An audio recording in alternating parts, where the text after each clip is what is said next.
கொடுத்து வச்சிருக்கணும் என்னைய கல்யாணம் பண்ணிக்கிறதுக்கு. நீங்க வணக்கம்ங்க, நான் தாங்க ராமநாதபுரம். வணக்கம்ங்க, நம்ம தாங்க ஸ்ரீரங்கம். ஸ்ரீரங்கம்னா இந்த ஸ்ரீரங்கம் திருச்சி ஸ்ரீரங்கம் ஓ பூலோக சொர்க்கம். பெரிய பூலோக சொர்க்கம். எங்க ஊர் மட்டும் ராமநாதபுரம். நீங்க என்ன கோயம்புத்தூர் ராமநாதபுரம் நினைச்சீங்களா? நீங்க வாங்க, நான் வந்து ராமேஸ்வரம். வடக்க இருந்து பாருங்க எத்தனை பேர் வர்றாங்க. அந்த ராமர் வாழ்ந்த பூமியில இருந்து வந்தவங்கண்ணா. நீங்க கொடுத்து வச்சிருக்கணும் என்னைய கல்யாணம் பண்ணிக்கிறதுக்கு. நீங்க அது அது மாற்று கருத்து இல்ல, அது வாஸ்தவம் தான். இருந்தாலும் நம்மளும் ஒண்ணு ஏப்பு சாப்பிட ஆள் இல்ல. நம்ம வந்து பூலோக சொர்க்கம். இந்த பக்கம் பார்த்தா காவேரி, இந்த பக்கம் பார்த்தா கொள்ளடம், நடுவுல ஒரு ஊர். உங்க ஊரும் பக்கத்துல ஒரு தீவு, எங்க ஊரும் ஒரு தீவு தான், தெரியுமில்ல?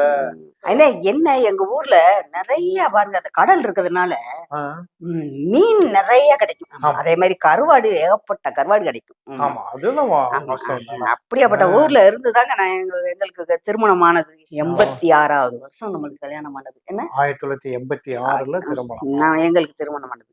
எங்க திருமணம்னா எங்களுக்கு திருமணம் எப்படின்னா அரேஞ்சு மேரேஜ் தாங்க. ஆமா, பெரியவங்களும் பாத்துக்கோங்க. 6 மாசத்துக்கு அப்புறம் தான் கல்யாணம் ஆனது.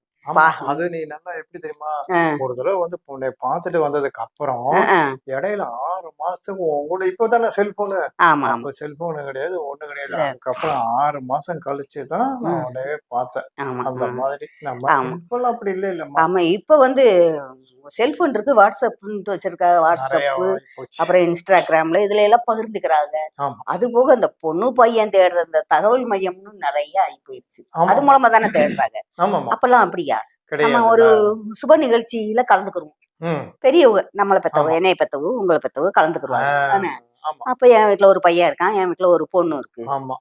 இப்படித்தானே திருமணங்கிறது சொல்லி வச்சு கல்யாண பத்திரிகையில என்ன போடுவாங்க, பெரியோர்களால் நிச்சயிக்கப்பட்டு அப்படியே ஒரு வார்த்தை அதுல வரும். இப்ப அப்படிலாம் இல்ல. எல்லாமே இன்னைக்கு எல்லாமே பிசினஸ் ஆகி போச்சுமா, எல்லாம் மாறிடுச்சு. அதனாலதான் பேச்சு வழக்கு எல்லாம் மாறிடுச்சு. நம்ம கூட இப்ப லைவ்ல எப்படி பேசிக்கிட்டு இருக்கோம், வாங்க பேசலாம், பேச்சு இல்ல. ஆமா, எதுவுமே இல்ல. இப்ப ரொம்ப வேணாம். நம்ம 2 பேருமே திருமணம் ஆகி வந்ததுக்கு அப்புறம் குழந்தைகள் சிறு சிறுசா இருந்துச்சு. அதிகமா பேச முடிஞ்சதா? நீங்க வாட்டுக்கு காலையில நீங்க சாப்பாடை கட்டி கொடுத்த உடனே எடுத்துக்கிட்டு போயிருவீங்க, வேலையும் போயிருவீங்க. ஆமா, அப்புறம் நீ 6 மணிக்கு வீட்டுக்குள்ள வருவீங்க. குழந்தைகள் வந்து சின்ன குழந்தைகளா இருக்குங்க. அப்புறம் படிப்புக்குன்னு சொல்லிட்டு அதுக்கு படிப்புன்னு சொல்லி போனதும் எனக்கு வந்து வீட்டு வேலை செய்யவும், அந்த குழந்தைகளை கொண்டு டியூஷன் கொண்டு விடவும், அதுகளுக்கு மறுநாள் காலைக்கு வேணுங்கிற காலையில கிளம்பணும்ல ஸ்கூலுக்கு, அந்த வேலையெல்லாம் செய்யறதுக்கு எனக்கு டைம் சரியா இருந்தது. நம்மளுடைய பேச்சே ரொம்ப கம்மியா தானே இருந்தது. அப்ப பேசுறதுக்கு எங்க நேரம் இருந்தது? அப்ப கிடையாது. இப்ப என்னன்னா ஐடி ஃபீல்டு காசு வந்ததுக்கு அப்புறம் கலாச்சாரமும் மாறி போச்சு. அது எல்லாம் வர வர வசதிகள் வர வர எல்லாமே மாறிதான் போகுது இல்லம்மா. ஆமா, கலாச்சாரம். அப்புறம் உணவு வந்து பாருங்க, இப்ப துரித உணவுகள் நிறைய ஆகி போச்சு. உணவு எடுத்துக்கங்களேன். நம்ம காலத்துல எல்லாம் அம்மாலாம் என்ன பண்ணுவாங்க, ராகி, கம்பு, சிறுதானியங்களை வச்சு ஒரு சின்ன சின்ன பலகாரங்கள்லாம் செஞ்சு கொடுத்துருக்காங்க. என்ன கம்மங்கூழும்பாங்க, புட்டு, இந்த இது பத்தில ராகில புட்டு பண்ணி கொடுப்பாங்க. அப்ப அவங்க எல்லாம் பார்த்தா நல்லா ஆரோக்கியமா இருந்தாங்க. இந்த நோய் இப்ப பாருங்களேன், டக்குன்னு பாருங்களேன், இப்ப வியாதிகள்லாம் பாருங்களேன், சுகருங்கிறாப்புல, சுகரையே வந்து சுகரு, சர்க்கரை, டயாபெட்டிக்ஸ், அந்த சுகருக்கே 3-4 பேர் இருக்கு. ஆமா, அப்புறம் பிரஷர் வந்து பிரஷர் இருக்குன்னு சொன்னா லோ பிரஷர் இருக்கா, ஹை பிரஷர் இருக்கான்ட்டு நோய் வேற.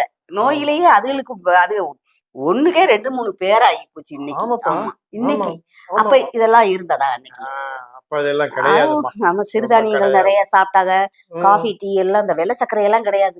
பணம் எல்லாம் என்ன, அப்புறம் இந்த பனங்கற்பட்டி, இன்னொன்னு இந்த பனங்கற்கண்டு, இந்த மாதிரிதான் பயன்படுத்தினாங்க. நல்லா ஆரோக்கியமா இருந்தாங்க அன்னைக்கு. இன்னைக்கு வியாதி எல்லாம் கிடையாது. எல்லாம் வசதிகள் வர வர வியாதிகளும் அப்படியே முதுகுல ஏறி வந்துருது. தவிர்க்க முடியாத ஆகி போச்சு. அப்புறம் பள்ளி படிப்புன்னு எடுத்துக்கிட்டோம்ங்களா வச்சுக்கோங்களேன்.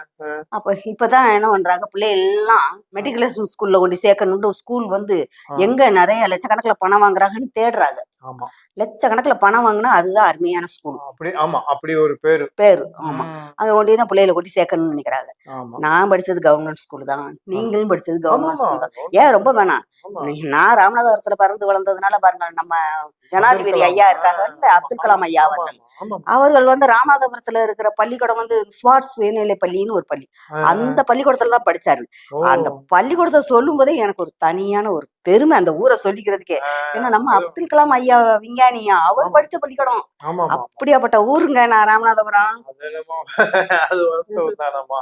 அப்ப ம். நம்ம ஊர்லயும் பெரிய பெரிய ஆட்கள்லாம் இருக்காங்கம்மா. ம். எழுத்தாளர் சுஜாதா இருக்காருல்லம்மா. எங்க அவரு ஸ்ரீரங்கத்துல. ஆமா ஆ, அவரு ஸ்ரீரங்கத்துல பிறந்தவர் தான். ஆமா.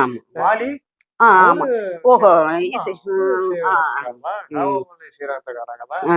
எல்லா ஊர்லக்கும் ஒரு ஒரு ஒரு ஒரு பெருமை பெருமை இருக்கத்தான் அது செய்யுது. இருக்கு. ஆமா. அது வாஸ்தவம் தான். ஆனா வாஸ்தவம். முத பள்ளிக்கூடம்ல நாம போயிருந்தப்ப வந்து ம். கால்ல செருப்பு போட்டு கூட கிடையாது. ஆமா. ஷூ போட்டுட்டு வரணும்னு இப்ப சொல்றாங்கல்ல. ம். அது கிடையாது. பள்ளிக்கூடத்துல சேர்க்கும்போது டேட் ஆஃப் பர்த் சர்டிபிகேட்லாம் கேட்கவே மாட்டாங்க. மாட்டாங்க. 5 வயசுல இப்படி தான். காத தொட சொல்லுவாங்க. காத இந்த இப்படி தொடணும். தொட்டோம்னா கொண்டு போய் சேர்த்துருவாங்க. சேர்த்துக்குவாங்க. அவ்வளவுதான். 5 வயசு கம்ப்ளீட் ஆகணும். ஆமா. அப்பதான் எல்கேஜி இந்த யூகேஜி எல்லாம் கிடையாது. ஆ, ஃபர்ஸ்ட் ஸ்டாண்டர்ட் அப்படியே ஆமா. நேரடியா போய் இன்னொன்னு அவ்வளவுதான். என்னன்னா, நெறைய பிள்ளைகளுக்கு வந்து ம். பேரண்ட்ஸ சொல்றது வயச கேட்டு டேட் ஆஃப் பர்த் பள்ளிக்கூடத்துல எழுதிக்குவாங்க. கொண்டு அது போய் சேர்க்கறது பேரண்ட்ஸ் கொண்டு போய் சேர்க்க மாட்டாங்க. ஆமா. பக்கத்துல அவ்வளவு அவங்க பழக்கம். கொண்டு போய் சேர்த்து விட்டுருவாங்க. என்னையெல்லாம் கொண்டு போய் பக்கத்துல இருக்கிற ஒரு அங்கிள் தான் கொண்டு போய் சேர்த்தாரு அப்ப. ஆமா, கொண்டு போய் சேர்த்து அவரு வீட்டுல கேட்டுட்டு போனாரு. தேதி என்ன சொல்லன்ட்டு. இந்த தேதின்னு சொன்னாங்க. ஆமா, அந்த அன்னைக்கு கொண்டு போய் சேர்த்த தேதி தான். ஆமா. சர்டிபிகேட்ல பார்த்தா இதா இருக்கு. பிறந்த டேட் வேற. அப்ப ஆ, பர்த்டே கொண்டாடும் போது இதுக்கும் கொஞ்சம் வித்தியாசம் இருக்கும். ஆமாப்பா. ஆமா. பள்ளிக்கூடத்துல சேர்த்த தேதி ஒண்ணு, ம். பிறந்த தேதி வேறதா ஆ, இருக்கும். அன்னைக்கு ஆமாப்பா. அன்னைக்கு அப்படித்தான் இருந்தது. ஆமாப்பா. தொடரும்.